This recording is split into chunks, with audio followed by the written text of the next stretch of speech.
जय माता दी भक्तों, चैत्र नवरात्रि की महाअष्टमी और महानवमी की आप सभी को ढेरों शुभकामनाएं। हिंदू धर्म में नवरात्रि के 2 दिन केवल व्रत की समाप्ति नहीं बल्कि साक्षात माँ दुर्गा की असीम कृपा पाने का सबसे बड़ा अवसर होता है। इस बार 19 मार्च से शुरू हुए इस पावन पर्व की पूर्णाहुति 27 मार्च को होने जा रहा है, लेकिन इसी बीच एक ऐसी उलझन खड़ी हो गई है जिसने हर भक्त को असमंजस में डाल दिया है। क्या अष्टमी 26 मार्च को है या 27 मार्च को? क्या कन्या पूजन के शुभ मुहूर्त में कोई बड़ा बदलाव हुआ है? सोशल मीडिया और पंचांगों के अलग अलग मतों के बीच आखिर सत्य क्या है? भक्तों, अगर एक छोटी सी चूक हो गई तो आपकी 9 दिनों की कठिन तपस्या और साधना खंडित हो सकती है। शास्त्रों के अनुसार गलत समय पर किया गया कन्या पूजन और व्रत का पारण शुभ फल की जगह दोष का कारण बन सकता है। इसीलिए आज की ये वीडियो उन सभी माताओं और बहनों के लिए संजीवनी के समान है जो पूरी श्रद्धा से माँ की भक्ति में लीन है। आज हम दूध का दूध और पानी का पानी करेंगे कि ज्योतिष शास्त्र और हिंदू कैलेंडर के अनुसार सटीक तिथि और सबसे श्रेष्ठ मुहूर्त कौन सा है। इस वीडियो में हम केवल तारीख ही नहीं बताएंगे बल्कि उन गुप्त विधियों पर भी चर्चा करेंगे जिनसे दरिद्रता दूर होती है और माँ अन्नपूर्णा का वास घर में सदा बना रहता है। कन्या पूजन में कितनी कन्याएं होनी चाहिए? भोग में ऐसा क्या खिलाएं जिससे माँ तुरंत प्रसन्न हो? कलश विसर्जन की सही विधि क्या है? और सबसे महत्वपूर्ण वे 3 बड़ी गलतियां जो अनजाने में भी अष्टमी नवमी के दिन आपके पुण्य को नष्ट कर सकती हैं। भक्तों, इस जानकारी को अधूरा छोड़ना आपकी पूरी पूजा के फल को प्रभावित कर सकता है। इसलिए इस वीडियो को अंत तक बहुत ध्यान से देखिएगा, क्योंकि एक एक सेकंड आपकी श्रद्धा और शास्त्रोक्त विधि से जुड़ा है। अगर आप भी माँ के सच्चे भक्त हैं तो इस वीडियो को शेयर करके अन्य भक्तों के संशय को दूर करने के इस पुण्य कार्य में भागीदार बने। भक्तों, इस साल अष्टमी और नवमी तिथि नवरात्रि के अंतिम महत्वपूर्ण दिनों को दर्शाती है जो देवी दुर्गा की पूजा के लिए विशेष माने जाते हैं। अष्टमी यानी 8वें दिन माता के उग्र और शक्तिशाली रूप की आराधना की जाती है जिसे महाअष्टमी कहा जाता है, जबकि नवमी यानी 9 दिन माँ सिद्धदात्री स्वरूप की पूजा होती है जिसे महानवमी कहते हैं। इन दोनों तिथियों पर कन्या पूजन, हवन और विशेष भोग अर्पित करने की परंपरा होती है, क्योंकि मान्यता है कि इन दिनों माता रानी अपने भक्तों को विशेष आशीर्वाद प्रदान करती है और घर में सुख समृद्धि लाती हैं। तो चलिए, आपका ज़्यादा समय ना लेते हुए जानकारी आरंभ करते हैं और जान लेते हैं अष्टमी और नवमी कब है।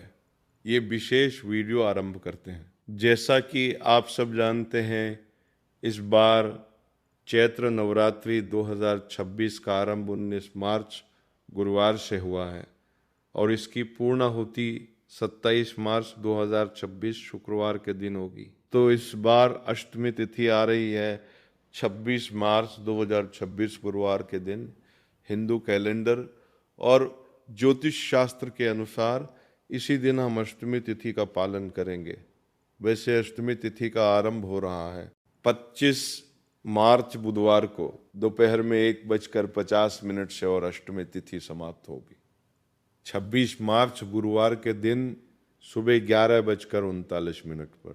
लेकिन अगर उदय तिथि यानी सूर्योदय के अनुसार देखा जाए तो अष्टमी तिथि हमें प्रातः काल में सूर्योदय के समय 26 मार्च को ही प्राप्त हो रही है और इसीलिए वैदिक पंचांग के अनुसार इस बार चैत्र नवरात्रि पर अष्टमी तिथि का पालन किया जाएगा। 26 मार्च 2026 गुरुवार के दिन वही नवमी तिथि वैसे तो आरंभ हो रही है। 26 मार्च गुरुवार को प्रातः 11:48 से और समाप्त हो रही है। 27 मार्च शुक्रवार सुबह 10:06 पर, लेकिन सूर्योदय के समय में ये नवमी तिथि हमें सिर्फ 27 मार्च को ही प्राप्त हो रही है और इसीलिए इस बार महानमी यानी कि नवमी तिथि का पालन किया जाएगा। 27 मार्च 2026 शुक्रवार के दिन इस बार एक और विशेष और दुर्लभ संयोग भी बन रहा है। 26 मार्च गुरुवार को दुर्गा अष्टमी, संधि पूजा, अन्नपूर्णा अष्टमी और रामनवमी चारों एक ही दिन पड़ रही है और वो इसलिए हो रहा है क्योंकि 26 मार्च को सुबह अष्टमी तिथि व्याप्त है और उसी दिन दोपहर में नवमी तिथि आरंभ हो रही है, इसलिए संधि पूजा का समय हमें प्राप्त हो रहा है। सुबह 11:15 से लेकर 12:03 के बीच में ये 48 मिनट की अवधि है जब अष्टमी तिथि समाप्त हो रही है और नवमी तिथि आरंभ हो रही है। इस संध्या काल में माँ चामुंडा ने चंड और मुंड नामक दैत्यों का वध किया था और इसीलिए इस समय में उनकी विशेष पूजा की जाती है। चलिए अब बात करते हैं कन्या पूजन के शुभ मुहूर्त की। तो कई भक्तों के घरों में अष्टमी के दिन कन्या पूजन किया जाता है और कुछ भक्तों के वहाँ पर नवमी के दिन कन्या पूजन किया जाता है। तो आप अपनी स्थानीय परंपरा अनुसार अष्टमी या नवमी किसी भी दिन कन्या पूजन कर सकते हैं। वैसे तो आप पूरे दिन में कन्या पूजन कर सकते हैं, लेकिन कन्या पूजन के लिए सबसे शुभ मुहूर्त सुबह का बताया जाता है। तो देखते हैं 26 मार्च अष्टमी के दिन कन्या पूजन का शुभ मुहूर्त क्या रहेगा। सबसे पहला तो ब्रह्म मुहूर्त का समय है, सुबह 4:15 से लेकर 5:18 के बीच में।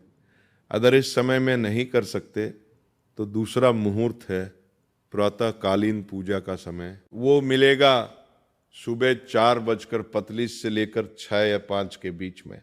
उसके बाद अभिजीत मुहूर्त हमें प्राप्त हो रहा है दोपहर में 11:58 से लेकर 12:48 के बीच में। कन्या पूजन के लिए ये भी एक सबसे अच्छा शुभ मुहूर्त माना जाता है। उसके अलावा अष्टमी के दिन एक और शुभ मुहूर्त कन्या पूजन के लिए हमें प्राप्त हो रहा है और वह है सुबह 8:50 से लेकर 10:40 के बीच में। इस समय में भी कन्या पूजन किया जा सकता है। अब अगर आप नवमी तिथि के दिन कन्या पूजन कर रहे हैं तो उसके शुभ मुहूर्त इस प्रकार रहेंगे। सबसे पहला ब्रह्म मुहूर्त का समय रहेगा सुबह 4:28 से लेकर 5:17 तक का। उसके बाद प्रातःकालीन पूजा का शुभ समय मिलेगा सुबह 4:44 से लेकर 4:06 तक का। उसके बाद सुबह 10:06 से लेकर 10:42 के बीच में भी अच्छा शुभ संयोग है और अभिजीत मुहूर्त का समय है दोपहर में 11:58 से लेकर 12:48 तक का। उसके बाद दोपहर में 12:55 से लेकर 3:17 तक का भी एक शुभ मुहूर्त प्राप्त हो रहा है। तो इस प्रकार आप अपनी अनुकूलता और पारिवारिक स्थिति और परंपरा के अनुसार इन दोनों में से किसी भी दिन कन्या पूजन कर सकते हैं। लेकिन एक बात का विशेष ध्यान रखें, प्रयास करें कि इन दोनों ही दिनों में राहु काल के दौरान कोई भी पूजा अर्चना, कन्या पूजन या फिर हवन का आरंभ न किया जाए। भक्तों, ज्योतिष शास्त्र के अनुसार दिन में लगभग 90 मिनट की ये अवधि राहु ग्रह के प्रभाव में रहती है, जिसमें कोई भी शुभ कार्य वर्जित माना गया है।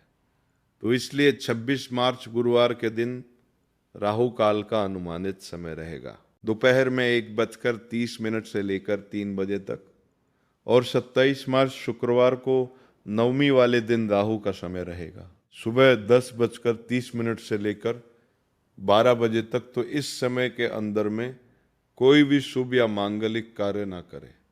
चलिए अब बात करते हैं कन्या पूजन की विधि क्या रहेगी।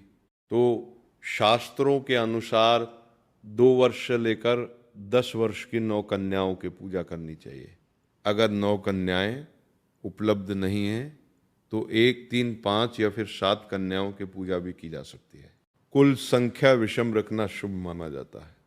हमारे ग्रंथों में कहा गया है कि अकेली कन्या को 9 बार पूजने से भी 9 कन्या पूजन का फल मिलता है। कई परंपराओं में एक बालक, जिसे बाल भैरव कहते हैं, उसे भी भोजन करवाया जाता है। कन्या पूजन के लिए सबसे पहले तो आपको कन्याओं को आमंत्रित करना होगा। आपके घर के आसपास या परिवार में जो 9 कन्याएं हैं जिन्हें आप भोजन करवाना चाहते हैं, उन्हें एक दिन पहले ही आमंत्रित करके आए। फिर कन्या पूजन वाले दिन प्रातः काल में जब वे आपके घर पर आती हैं तो सबसे पहले स्वच्छ स्थान पर आसन बिछाएं और उन कन्याओं को आदर पूर्वक उस पर बिठाएं। तत्पश्चात उनके चरण धोएं। चरण धोने के बाद उनके मस्तक पर तिलक लगाएं। उन्हें अक्षत, पुष्प और सौभाग्य चिन्ह अर्पित करें। उसके बाद इन कन्याओं को देवी का साक्षात स्वरूप समझते हुए श्रद्धा पूर्वक उन्हें भोजन करवाएं। भोजन में पूरी, हलवा, काले चने और खीर का विशेष महत्व बताया जाता है। इसका भोग आप देवी दुर्गा को लगा के उन्हें अर्पित कर सकते हैं। प्रसाद रूप में भोजन के बाद कन्याओं को यथाशक्ति दक्षिणा, वस्त्र, फल और मिठाई दें। आप उन्हें कुछ उपहार भी दे सकते हैं जिससे वे प्रसन्न हो जाए। उसके बाद कन्याओं के चरण स्पर्श करें और उनसे आशीर्वाद लें। ध्यान रखें कि उनके साथ किसी भी प्रकार का दुर्व्यवहार ना हो।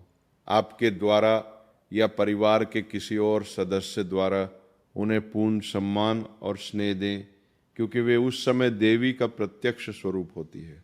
तो इस प्रकार आप अष्टमी या नवमी तिथि के दिन शास्त्रोक्त विधि अनुसार कन्या पूजन कर सकते हैं।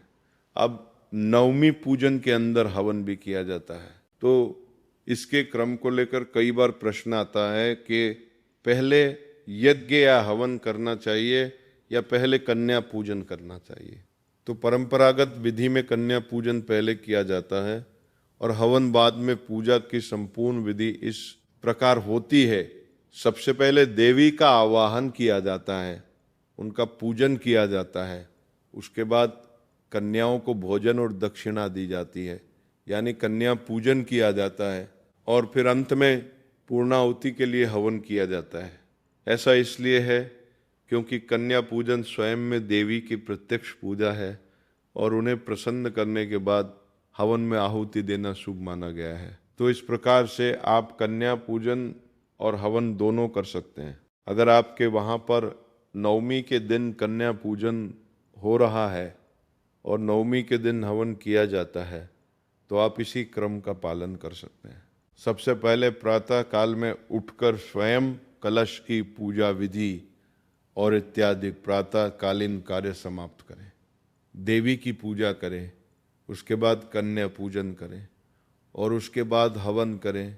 देवी भागवत में नवमी पूजा के संदर्भ में कहा गया है कि देवी पूजा, होम हवन, कुमारिका पूजन और ब्राह्मण भोजन, ये 4 मिलकर नवरात्रि की पूर्ण साधना मानी गई है। अगर संपूर्ण दुर्गा सप्तशती पाठ के बाद हवन करना संभव नहीं है तो उत्तम है कि निर्वाण मंत्र या देवी सूक्त से भी हवन किया जा सकता है। चैत्र नवरात्रि में एक बहुत महत्वपूर्ण प्रश्न आता है कि अष्टमी और नवमी के दिन देवी दुर्गा को कौन सा भोग लगाना चाहिए। तो अष्टमी के दिन माँ महागौरी की पूजा होती है। इस दिन माता को नारियल का भोग अर्पित करना चाहिए। इसके अलावा अष्टमी के दिन प्रसाद में सूजी का हलवा, पूरी और काले चने का भोग भी परंपरागत रूप से शुभ माना गया है। हलवा, पूरी और चने का ये पारंपरिक संयोजन कन्या भोजन में परोसा जाता है। नवमी तिथि के दिन माँ सिद्धदात्री की पूजा होती है। देवी भागवतम में वर्णन आता है कि माँ सिद्धदात्री को तिल का भोग अत्यंत प्रिय है और इसके साथ ही नवमी के दिन पूजन के समय खीर, पूरी और काले चने की सब्जी का भोग बना के देवी को अर्पित किया जाता है और फिर उसे कन्या पूजन में वितरित किया जाता है। अगर आप खीर के अंदर केसर और मेवा डालकर बनाते हैं तो वो भी सबसे अच्छा भोग बनेगा। इस बार नवमी का दिन नवरात्रि पारण करने का भी दिन है और इसीलिए इस दिन का भोग विशेष रूप से श्रद्धा पूर्वक तैयार करें। इस बार अष्टमी तिथि पर गुलाबी रंग के वस्त्र धारण करें और नवमी तिथि पर बैंगनी रंग के वस्त्र पहन सकते हैं। चैत्र नवरात्रि का व्रत तभी पूर्ण माना जाता है जब उसका शास्त्रोक्त विधि अनुसार पारण, उद्यापन और कलश विसर्जन किया जाए। तो चलिए बात करते हैं कि नवरात्रि व्रत का पारण कब और कैसे करना चाहिए। तो इस बार नवरात्रि व्रत का पारण 27 मार्च 2026 शुक्रवार के दिन किया जाएगा। वैदिक ग्रंथ के अनुसार नवरात्रि का व्रत प्रतिपदा से नवमी तिथि तक रखना चाहिए और नवमी तिथि जब पूर्ण हो जाए तो उसका पारण कर लेना चाहिए। तो इस बार नवमी तिथि 27 मार्च को सुबह 10:06 पर समाप्त हो रही है और इसीलिए इस समय के बाद इस चैत्र नवरात्रि का पारण किया जाएगा। पारण से पहले देवी को नैवेद्य अर्पित करें, आरती उतारें और फिर स्वयं अन्न जल ग्रहण करें। लेकिन ध्यान रखें, उससे पहले अपनी क्षमता अनुसार सुयोग्य ब्राह्मण या वैष्णव को कुछ न कुछ दक्षिणा और दान अवश्य दें। कलश विसर्जन जो होता है वह परंपरागत रूप से नवमी पूजन के बाद या फिर दशमी के दिन सुबह किया जाता है। देवी पुराण में वर्णन आता है कि नवरात्रि के दौरान स्थापित कलश का विसर्जन दशमी तिथि को करना शुभ होता है।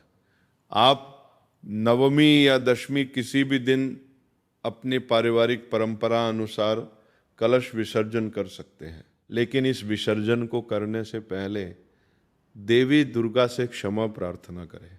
कलश के अंदर में जो जल रखा हुआ है उसे घर में चारों दिशाओं में और परिवार के सदस्यों के ऊपर छिड़काव करें और उसके बाद जो जल बच जाता है उसका तुलसी या पीपल के वृक्ष में अर्पण कर सकते हैं। कलश विसर्जन की विस्तृत शास्त्र विधि हम आपके लिए कुछ ही समय में लेकर आएंगे।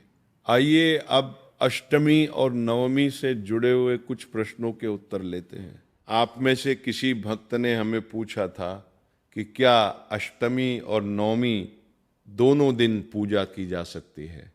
तो हाँ, कर सकते हैं और कई भक्त करते भी हैं। देवी भागवतम में वर्णन आता है कि अष्टम च नवम च ये पूजत चंडिका सर्व पुण्य समायुक्त सयाति परम पदम, यानी जो अष्टमी और नवमी दोनों दिन चंडिका देवी की पूजा करता है वह समस्त पुण्यों से युक्त होकर परम पद को प्राप्त करता है और इसमें कोई निषेध नहीं है।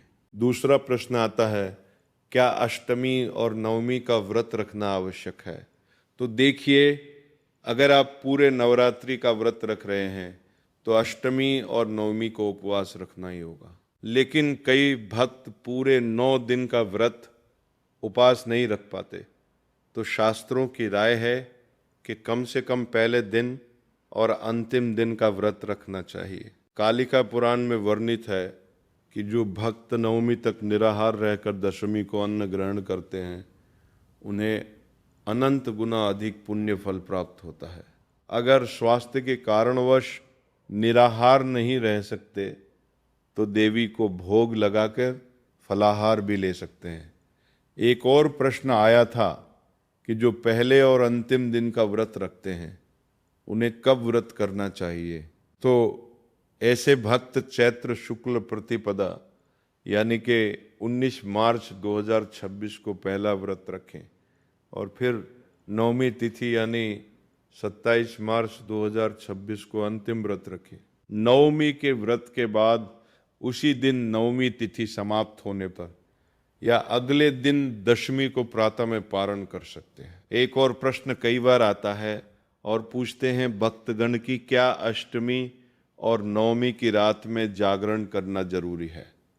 तो शारदीय नवरात्रि में जागरण की परंपरा अधिक प्रचलित होती है, लेकिन चैत्र नवरात्रि में भी अगर आप जागरण करना चाहते हैं तो कर सकते हैं। यह अत्यंत आवश्यक नहीं है। जागरण में देवी की भक्ति, भजन, कीर्तन उनके मंत्र जाप और दुर्गा सप्तशती का पाठ किया जा सकता है। ये अनिवार्य नहीं है, लेकिन शुभ अवश्य माना जाता है। तो चलिए अब बात कर लेते हैं कि कन्या पूजन और अष्टमी में किन चीज़ों की सावधानी रखना चाहिए। जाने अजाने में कुछ गलतियां ऐसी हो जाती हैं जिससे व्रत का कोई फल प्राप्त नहीं होता है।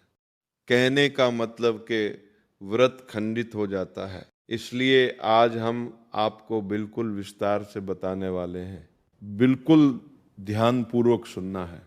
लेकिन भक्तों, अभी तक आपने वीडियो को लाइक नहीं किया है तो एक लाइक जरूर कीजिएगा, ताकि आपकी पुकार सीधे माँ नवदुर्गा तक पहुंच सके। नवरात्रि के अष्टमी और नवमी पर होने वाला कन्या पूजन बहुत ही पवित्र और श्रद्धा का कार्य माना जाता है। इसलिए इसमें कुछ खास सावधानियों का ध्यान रखना बेहद ज़रूरी होता है। सबसे पहले कन्याओं को घर बुलाने से पहले स्थान की अच्छी तरह साफ सफाई कर ले और स्वयं भी शुद्ध एवं स्वच्छ वस्त्र पहने। कन्याओं का सम्मान पूर्वक स्वागत करें। उन्हें कभी भी अपमानजनक शब्द या व्यवहार न दें, क्योंकि उन्हें माँ दुर्गा का स्वरूप माना जाता है। पूजन के समय जल्दबाजी या दिखावा बिल्कुल ना करें।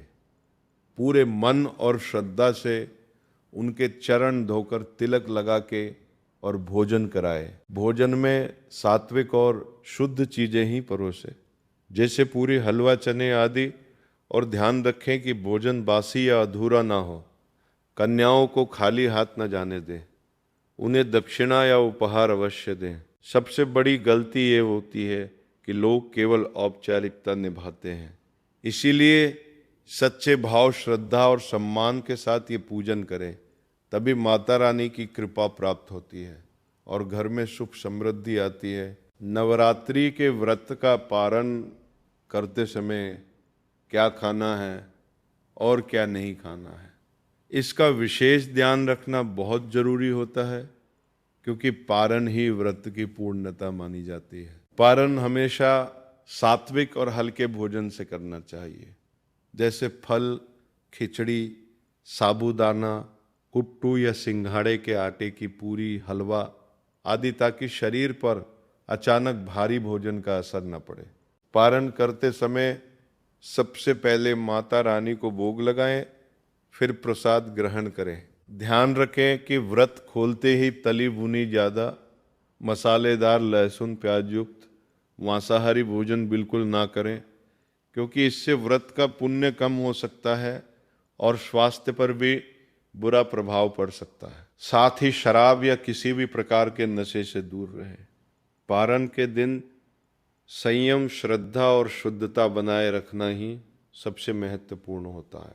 तभी व्रत का पूरा फल प्राप्त होता है और जीवन में सुख शांति बनी रहती है। नवरात्रि की अष्टमी और नवमी तिथि के समापन पर भक्तों को पूरी श्रद्धा और विधि विधान के साथ माता रानी का पूजन पूर्ण करना चाहिए।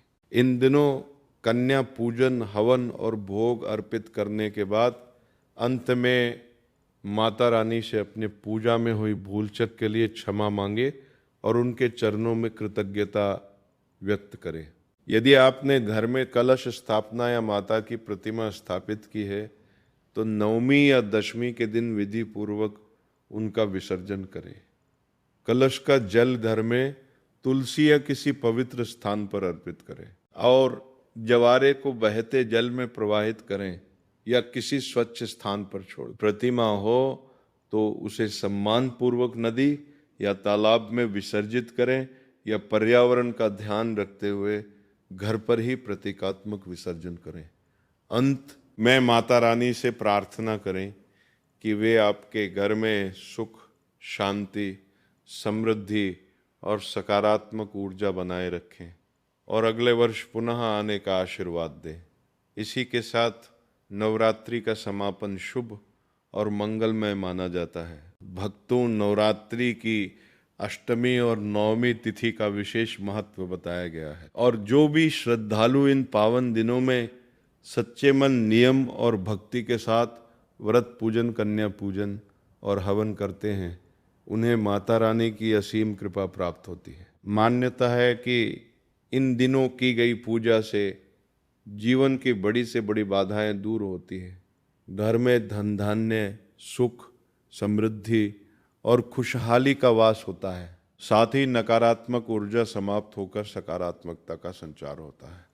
जो व्यक्ति सच्चे भाव से माता का स्मरण करता, उसकी अधूरी मनोकामनाएं भी धीरे धीरे पूर्ण होने लगती हैं और उसे मानसिक शांति, आत्मविश्वास तथा आध्यात्मिक शक्ति का आशीर्वाद मिलता है।